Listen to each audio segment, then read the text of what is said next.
La paix vous rappelle quoi? Quand on dit la paix, quels sont les mots qu'on peut utiliser pour désigner la paix? La douceur. La douceur. L'amour. L'amour. La patience. La patience. La fidélité. La fidélité. Tranquille. La tranquillité. Le calme. Ah.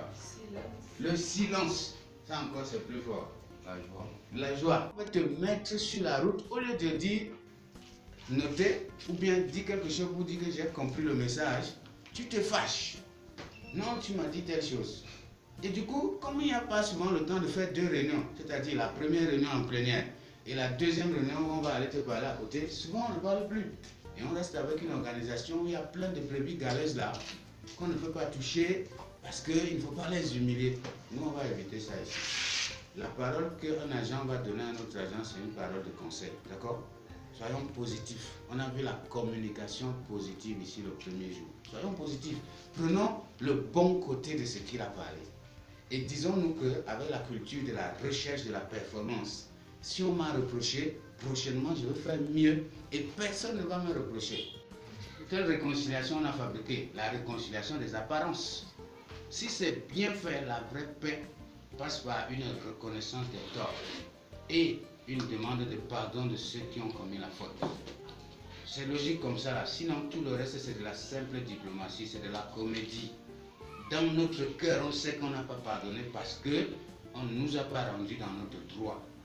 Si nous voulons qu'il y ait la paix, celui qui a commis la faute doit pouvoir demander pardon. Et celui aussi à qui on demande pardon doit essayer de voir s'il peut gérer ça.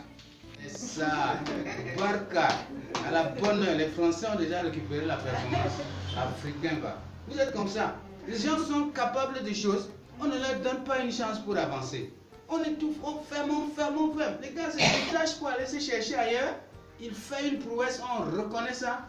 Tu te lèves, qu'il revienne dans son pays. Barca, il va revenir. Le gars est déjà français. C'est ça l'idée ici. Ne venez pas avec le diplôme, je n'ai pas besoin de ça. Moi, je veux voir ce que vous pouvez faire. Si vous pouvez le faire, vous aurez la place que vous méritez. On va plutôt utiliser l'approche entretien parce que ce qu'on cherche derrière l'examen, c'est de voir la capacité de tout le monde.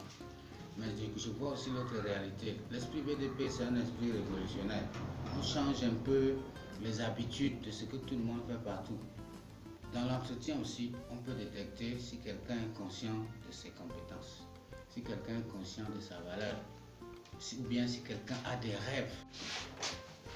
Voilà, qui est venu de Marois, résident en Gambéré, pour spécialement cette cérémonie. Ça a été notre star pendant toute cette réunion. Il nous a donné du courage et espérer que bientôt BDP se fera parler au niveau national. Merci beaucoup, c'est à nous.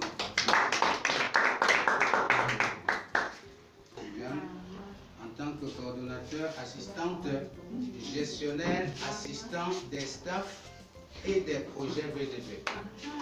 Tu gères le staff et tu gères les projets. Ça veut dire, eux, ils supervisent les projets, toi, tu les gères.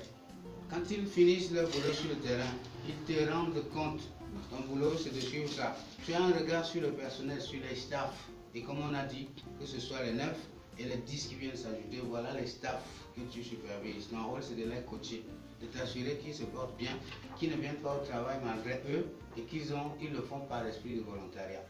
Je sois le mandat qui t'est introduit en cette matinée. Agent BDP, bienvenue à bord pour la seconde fois.